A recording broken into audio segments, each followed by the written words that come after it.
शांति। आज 20 सितंबर 2025 है और आज बाबा ने वरदान के अंदर हाईलाइट किया है रूहानी ड्रिल, जिसके अभ्यास से हम फाइनल पेपर में पास हो सकते हैं और यही हमें सदा शक्तिशाली बनाता है।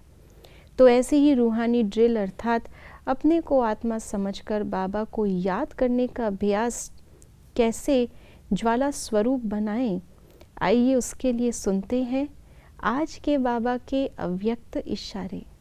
जब तक आपकी याद ज्वाला रूप नहीं बनी है, तब तक यह विनाश की ज्वाला भी संपूर्ण ज्वाला रूप नहीं लेती है। ये भड़कती है, फिर शीतल हो जाती है, क्योंकि ज्वाला मूर्त और प्रेरक आधार मूर्त आत्माएं अभी स्वयं ही सदा ज्वाला रूप नहीं बनी है। अब ज्वाला रूप बनने का दृढ़ संकल्प लो और संगठित रूप में मन बुद्धि की एकाग्रता द्वारा पावरफुल योग के वाइब्रेशन चारों ओर फैलाओ। जैसे विनाश के लिए जो निमित्त दिखाया जाता है वो है शंकर जी को। तो शंकर देव की क्या विशेषता दिखाते हैं? शंकर देव की विशेषता दिखाते हैं कि वो सदा ही तपस्या में लीन रहते हैं। तब से उनके अंदर इतना बल आता है, जो एक बार जब उनका तपस्या खुलती है, तीसरी आंख खुलती है तो विनाश हो जाता है। और ऐसी तपस्या करते हुए उन्हें कैसा दिखाया है? पहाड़ों के ऊपर, ऊंची स्थिति के ऊपर निर्वस्त्र बैठे हुए हैं। सर्प उनके आसपास हैं, लेकिन उन्हें डस नहीं रहे हैं।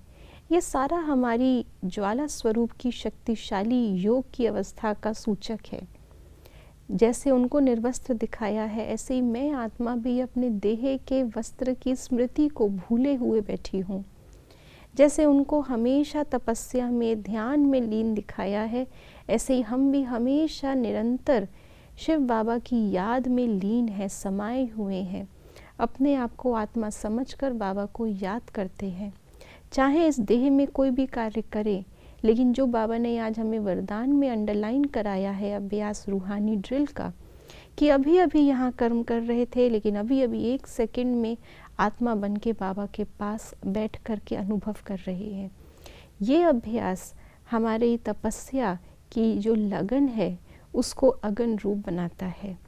तब जाकर के जब हमारी आत्मा का नेत्र पूरा खुल जाता है, अर्थात शरीर में होते हुए भी मैं अपने आप को हमेशा आत्मा अनुभव करती हूँ, दूसरों को भी हमेशा आत्मा ही देखती हूँ, आत्माओं की दुनिया में ही हमेशा बाबा के साथ रहने का अनुभव करती हूँ, आत्माओं को मुक्ति और जीवन मुक्ति देने का कर्तव्य करती हूँ।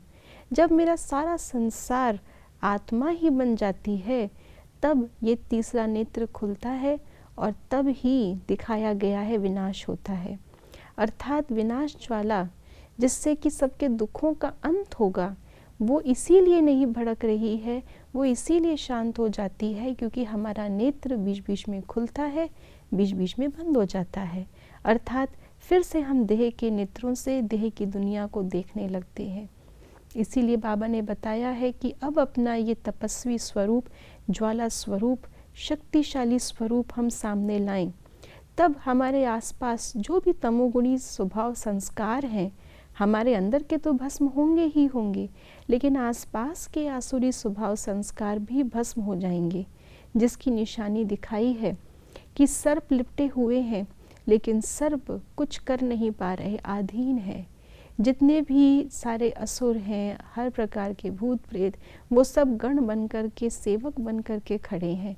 कोई भी कुछ भी नहीं कर पा रहा।